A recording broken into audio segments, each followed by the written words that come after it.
About 5 years ago, I worked as a custodian at an old, rural elementary school nestled in a quiet corner of upstate New York. The school had been standing for over a century, and the stories that surrounded it were as old as the building itself. My dad had worked there before me and often shared tales of strange happenings. He was convinced it was haunted. He'd come home and joke about the ghost's daily antics, laughing like it was all part of the job. At the time, I thought he was just being the goofy storyteller he always was, until I experienced it for myself. It was my first week on the job, and I was still getting used to the routine. My shift ended late at night, and one of my duties was to ensure the school was locked up and the lights were turned off. It was an old building with long, narrow hallways and creaking floorboards that seemed to echo even the faintest sounds. On this particular night, I was working alone. My swing shift coworker had called out, leaving me to finish everything myself. I started at the far end of the school, turning off lights classroom by classroom. By the time I reached the hallway outside the library, it was nearly 11:30 p.m. I had just flipped the switches to plunge the corridor into darkness when I heard it, a faint giggle, like the sound of a child laughing. It wasn't muffled or distant. It was clear and unmistakable, coming from inside the library. I froze, my heart pounding in my chest.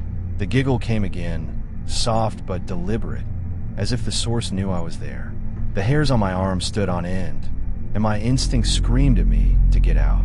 Without hesitating, I turned and bolted down the hallway, making a beeline for the boiler room, the safe haven for custodians at the end of their shift.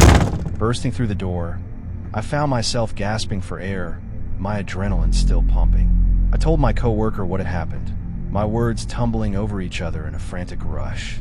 Their eyes widened, and for a moment, they looked just as terrified as I felt. But when I asked them to come back with me to finish turning off the lights, their face fell. "You're kidding, right?"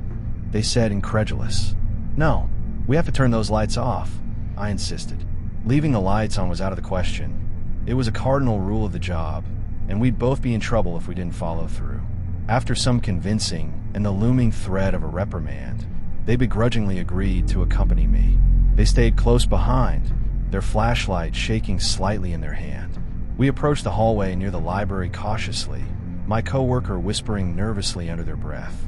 I flipped the light switches as quickly as I could, my eyes darting toward the library door, half expecting something, or someone, to appear. But nothing did. The giggle didn't come again, and the corridor remained eerily silent. After finishing with the remaining switches near the kitchen, we rushed back to the boiler room, relieved to be done. Still, I couldn't shake the feeling that whatever was in the library was watching us. When I got home, I told my dad what had happened. He chuckled and waved it off, saying the spirit had probably left long ago. It stopped bothering me after I acknowledged it, he said cryptically. When I pressed him for more details, he told me that one day while cleaning, he had felt an inexplicable heaviness in the air. He spoke to the empty room, telling the spirit it was free to go. After that, he claimed the strange occurrences had stopped. "Maybe you stirred it up again," he joked, brushing the incident aside. But the giggle wasn't the end of it. Over the next few months, I experienced a series of unsettling events. Classroom doors that slammed shut on their own, shadows that moved in the corners of my vision, and lights that turned back on after I'd switched them off. The library became a place I dreaded, its silence feeling heavier each time I walked past. And that faint, childlike giggle, it came back, always at the most unexpected moments, reminding me I wasn't alone. As much as my dad joked about the ghost, I began to wonder if it was something more sinister. What did it want? Why was it showing itself now? Each night at the school became an exercise in fear management, and I counted down the days until my assignment was over. The spirit, or whatever it was, made sure I'd never forget my time there.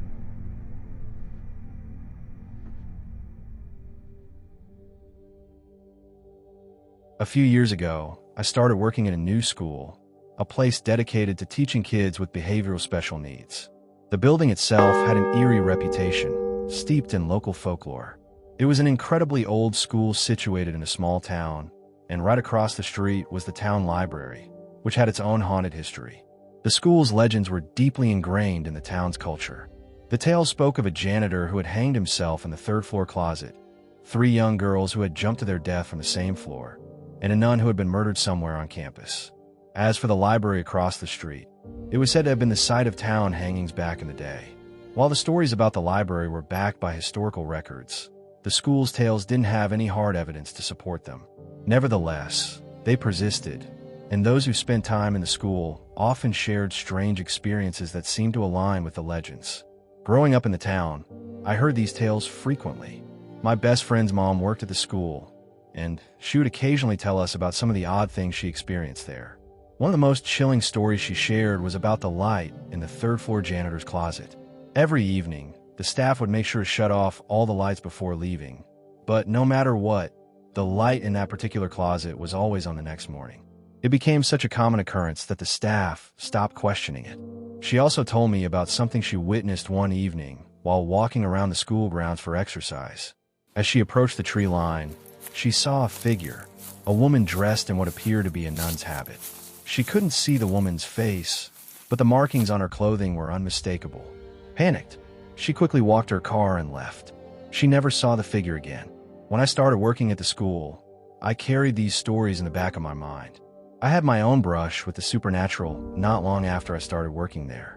It was late in the evening, after a challenging day working with teens in the behavioral program. I was finishing up my paperwork, which often took me longer than others since I was still relatively new to the job. As a result, I was frequently one of the last people to leave, usually alongside my boss. On this particular evening, there were just 3 of us left in the building. Me, my coworker down the hall, and my boss.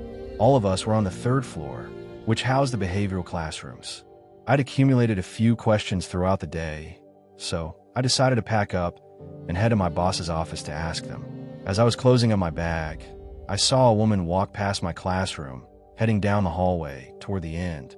I assumed it was my boss and thought it would be perfect timing. I could talk to her and say hi to my coworker, who happened to be a close work friend.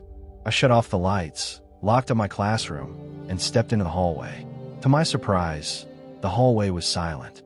The walls were thin and my coworker's door was open, so I expected to hear them chatting, but there was nothing. Confused, I walked to my coworker's classroom and was met with a look of sheer terror on her face. "What's wrong?" I asked. "Did you see her?" She replied. "See who?" I asked, scanning the room. I didn't see anyone unusual, and my boss wasn't there. She stood up and led me to the hallway, pointing toward the end of the hall where the window was. Her finger was trembling as she asked again, "Did you see her?" It took me a moment to understand what she was asking. "You mean Mary?" I said.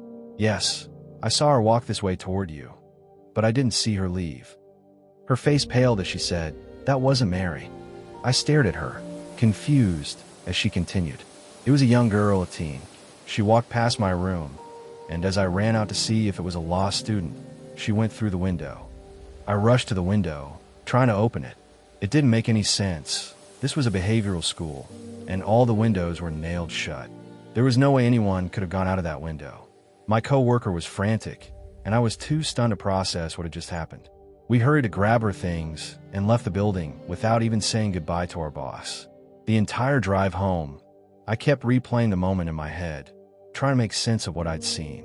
That was the most terrifying experience I had at the school, but it wasn't the only strange thing. Locked doors were often found unlocked in the morning. Papers were inexplicably scattered across classrooms, and other small anomalies kept the eerie atmosphere alive. The school has since been shut down and is scheduled for demolition. I can't say I'm sad to see it go. Some places carry too much darkness, whether rooted in fact or folklore, and this school was certainly one of them.